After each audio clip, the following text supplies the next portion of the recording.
சேவை அன்பர்கள் அறக்கட்டளையின் இன்றைய அன்னதானம் திரு அரவிந்தன் அவர்களின் பிறந்தநாளை முன்னிட்டு இன்றைய அன்னதானமானது வழங்கப்படுகிறது. இன்று பிறந்தநாள் காணும் திரு அரவிந்தன் அவர்கள் எல்லா வல்ல இறைவன் அருள் பெற்று நலமுடனும் வளமுடனும் உடல் ஆரோக்கியத்துடன் வாழ்க வளமுடன் என்று வாழ்த்துகிறோம்.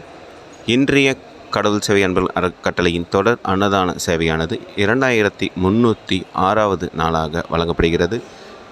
இன்றைய அன்னதானத்துக்கு உதவிய குடும்பத்தாருக்கு நன்றியையும் வாழ்த்துக்களையும் தெரிவித்துக் கொள்கிறோம். இறைவனி தொடரும். நன்றி. இதயம் என்பது சதைதான் என்றால் எரிதழல் தின்றுவிடும். அன்பின் கருவி இதயம்